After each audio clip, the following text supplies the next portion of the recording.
அந்த charge sheet போட்டு பாருங்க. சுப்ரீம் கோர்ட் 1.5 வருஷம் ஜெயிலில் இருந்தவர் டிரான்ஸ்போர்ட் ஸ்கேம்ல. எத்தனை முறை பெயில் டினையாச்சு, ஒரு முறையும் சுப்ரீம் கோர்ட் என்ன சொன்னாங்க? அதனால இவர் சொல்வதெல்லாம் நாம் இன்னைக்கு ஒரு சத்திய வாக்கு வேத வாக்கு எடுத்துக்கிட்டாங்கன்னா அப்புறம் சத்தியத்துக்கும் நேர்மைக்கும் என்னங்க நான் நம்பிக்கை? நான் சொல்வது முதலமைச்சர் சம்பந்தப்பட்டிருக்கிறாங்க. டாஸ்மார்க் வழக்குல முதல் குற்றவாளியாக Mu Ka. Stalin, M.K. Stalin accused number 1 டாஸ்மாக்ல இருக்கணும். 2வது குற்றவாளி தான் செந்தில் பாலாஜி. ஏன்னா பாலிசியை டிசைன் பண்ணி கூட ஒரு அமைச்சரை வச்சுக்கிட்டு கண்ணை மூடிட்டு இருந்தாங்க அப்படின்னா முதலமைச்சரும் பொறுப்பு தானே. என்னை பொறுத்தவரை இந்த கேஸ்ல அக்யூஸ் நம்பர் 1 முதலமைச்சராக இருக்க வேண்டும். ஏன்னா அரவிந்த் கெஜ்ரிவால் அக்யூஸ் நம்பர் 1 இருந்திருக்கிறாங்க. தமிழ்நாட்டிலும் இடி தன்னுடைய முழு அறிக்கையை தாக்கல் செய்து முடிக்கும் பொழுது முதலமைச்சர் அக்யூஸ் நம்பர் 1 இருப்பார் என்பது என்னுடைய ஆணித்தரமான நம்பிக்கை.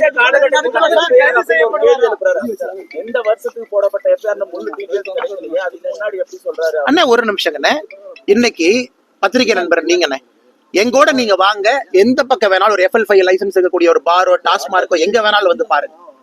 சாதாரண மனிதன் கண்ணுல பார்த்தாவே அது தெரியும். இது 2023 போடப்பட்டதா, 24 போடப்பட்டதா, 25 போடப்பட்டதா முக்கியம் இல்லை. இந்த முழு டாஸ்மார்க்கை இந்த அளவுக்கு மாற்றி இருப்பது திராவிட முன்னேற்ற கழகம் ஆட்சி 2021 மேக்கு பிறகு. அதான் இடி அறிக்கையில மிக தெளிவாக சொல்லியிருக்கின்றார்கள். 3 கேட்டகரி FIR கம்பைன் பண்ணி ECIR போட்டிருக்கோம் அப்படின்னு. ஏன் குற்றம் சாட்டப்பட்ட பிறகு இவங்களுக்கு கொடுக்கத்தானே போறாங்க. செந்தில் பாலாஜி அக்யூஸ்ட் ஆன பின்னாடி இடி காப்பி கொடுக்கத்தானே போகுது. அந்த காப்பியை திறந்து FIR எப்ப போட்டாங்க அப்ப செந்தில் பாலாஜி அவர்களோ முதலமைச்சர் அவர்களோ தெரிந்து கொள்ளட்டும். இல்ல ஒரு புகார் வந்தா அந்த புகார் மீதான வழக்கு பதிவு செய்யப்படும், அதுக்கெல்லாம் எடுத்து வச்சு இப்படி சொல்ல முடியுமா? ஏன்னா நாங்களே அதுக்கான நடவடிக்கைகளை மேற்கொண்டு இருக்கலாம்ல அப்படின்னு சொல்றாங்க. யாருங்கண்ணா? அமைச்சர் செந்தில் அவங்க நடவடிக்கை மேற்கொண்டு இருந்தா வெள்ளை பேப்பர் தாக்கல் செய்ய சொல்லுங்க. ஒருவேளை அமைச்சர் சொல்வது போல, அன்பு சகோதரர் அண்ணன் நீங்க சொல்றது போல அமைச்சர் பண்ணியிருந்தா வெள்ளை பேப்பர் தாக்கல் பண்ணட்டும். டாஸ்மாக்ல இவ்வளவு புகார் வந்திருக்கு, இவ்வளவு நடவடிக்கை எடுத்திருக்கோம், இவ்வளவு பேர்த்த சஸ்பெண்ட் பண்ணிருக்கோம், இவ்வளவு ஆக்ஷன் எடுத்திருக்கோம். இன்னைக்கு முக்கிய புகாரே நீங்க டாஸ்மார்க் ஒரு லீகல் ரூட்னா இல்லீகல் ரூட்ல 40% மேல சரக்கு வைக்கிறீங்க. அதுல வரக்கூடிய பணத்துல தான் நீங்க ஆட்சியை நடத்துறீங்கிறதா நம்முடைய குற்றச்சாட்டு. இல்லை என்று சொன்னால் வெள்ளை அறிக்கை தாக்கல் செய்யுங்கன்னு. 48% ஐயா வந்துடுறாங்க ஐயா. 48% டாஸ்மாக் வளர்ச்சிங்க. நான் திமுக வந்த பிறகு 33,000 கோடியிலிருந்து 52,000 கோடி. தமிழ்நாட்டுல ஏதாச்சும் ஒரு அரசு நிறுவனம் தனிப்பட்ட நபருடைய சொத்து 48% யாருக்காச்சும் உயர்ந்திருக்கானா? முதலமைச்சர் கைது செய்யப்பட வாய்ப்பு இருக்கா? எனக்கு தெரியாதுங்கண்ணா. என்னை பொறுத்தவரை முதலமைச்சர் இதுல குற்றவாளிங்கண்ணா. ஏன்னா அவருடைய கண் பார்வை கீழே தான் நடந்திருக்கு. பாரதிய ஜனதா கட்சியினுடைய குரல் வழியை நசிக்க வேண்டும் என்று முதலமைச்சர் நினைக்கிறாருன்னா அவருக்கு பயம், அவருக்கு எங்கேயோ பயம், அவர் வீட்டுக்குள்ள பயம். அதைத்தான் நான் சொல்லுவாங்கன்னா, அதிகாரப்பூர்வமாக நான் சொல்ல முடியாது. என்னோட யூகம் இது. முதலமைச்சருடைய நடவடிக்கை பிஹேவியர் ருப்பி சிம்பல்ல இருந்து எதற்காக இத்தனை ஆரம்பிக்கணும்? எதற்காக கடந்த ஒரு மாத காலமாக பதட்டத்தில் இவ்வளவு வேலை செய்யறாரு? இவ்வளவு பயந்து போய் முதலமைச்சர் இருக்கணும். அதை பார்க்கும் பொழுது தெல்ல தெளிவாக தெரிகிறது முதலமைச்சருக்கு இதுல நேரடி சம்பந்தம் இருக்கு.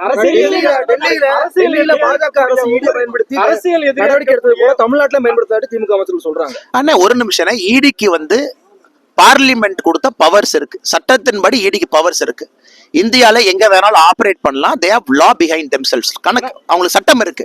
அதை தடுப்பதற்கு இவங்களுக்கு என்ன ரைட் இருக்கு? அப்ப அதே நான் DVSC சொல்லாமே. DVSC மாநில அரசு கீழே இருக்கிறாங்க. DVSC வச்சு நீங்க மத்த கட்சி நண்பர்கள் நசுக்கிறீங்க நாங்க சொல்லலாம்ல. அது பாயிண்ட் இல்லைண்ணே. அவங்க நடவடிக்கை எடுக்கிறாங்க, கோர்ட்டுக்கு போங்க, அரெஸ்ட் பண்ணா பெயிலுக்கு போங்க, ஜாமீனுக்கு போங்க. அதை வைத்து கோர்ட் நியாயம் சொல்லட்டும். ஈடியே வரக்கூடாதுன்னு சொன்னா என்ன விதத்துல நியாயங்கண்ணா? அது சரியான ரொம்ப வெயில் இருக்கீங்க அண்ணா. எனக்கு அதை பத்தி தெரியாதுங்கண்ணா. டெல்லியை விட மோசமான சூழல் தமிழ்நாட்டில் இருக்குன்னு நான் சொல்றேன். டெல்லி நடப்பது தமிழ்நாட்டில் நடக்குமா என்று சொல்வதை விட டெல்லியை விட தமிழகத்துல சூழல் மிக மிக மோசமா இருக்கு. அசெம்பிளி நடக்கிறதுக்கு முன்னாடி இந்த தெலுங்கானா அப்புறம் தமிழ்நாடு இப்படி வரிசையா வர்றதை எப்படி பாக்குறீங்க? அண்ணா வரிசையா வர்றதை நான் பாக்கலீங்கன்னா இவங்க தவறு செஞ்சிருக்கிறாங்க, நடவடிக்கை எடுத்துட்டு இருக்காங்க. வரிசையா வர்றாங்கன்னு சொல்ல மாட்டோம். இங்க எங்கேயா இருந்தாலும் கூட உச்சநீதிமன்றத்தினுடைய தீர்ப்பை நான் சுட்டிக்காட்ட விரும்புறது. கவிதா அவர்களாக இருக்கட்டும், அரவிந்த் கெஜ்ரிவாலாக இருக்கட்டும், தமிழ்நாட்டுல யாரு கைது செய்யப்பட்டாலும் அவர்களாக இருக்கட்டும், தவறு செஞ்சிருக்கிறாங்க, நடவடிக்கை எடுக்கிறாங்கன்னா. அசெம்பிளியை டைவர்ட் பண்றதுக்காக அவசர அவசரமா ரிலீஸ் பண்ணதாவது இவங்க பண்ண பட்ஜெட் டிராமா, சிம்பிள் டிராமா எல்லாமே ஈடியினுடைய ரைடை டைவர்ட் பண்றதுக்காகத்தான் இவங்க பண்றாங்க. நான் குற்றச்சாட்டு வைக்கிறேங்கன்னா இவங்க பண்ண அந்த 1 மாசமா பண்ண டிராமாவே ஈடியினுடைய ரைடை டைவர்ட் பண்றதுக்கு தான் இவங்க இந்த டிராமா பண்ணிருக்கிறாங்க. தலைவா நான் முன்னாடி போறேன், எல்லாம் டீ சாப்பிடுறோம்.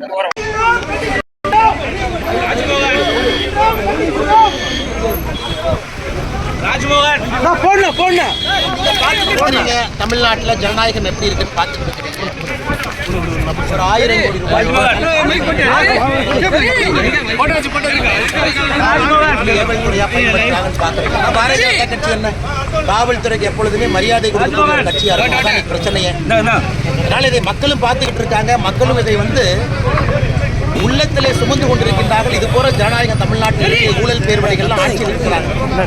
எங்களுடைய போராட்டம் தொடர்ந்து நடக்கும். நீங்க என்ன கைது பண்ணலாம், எத்தனை நாள் கைது பண்ணி உள்ள வைப்பீங்க?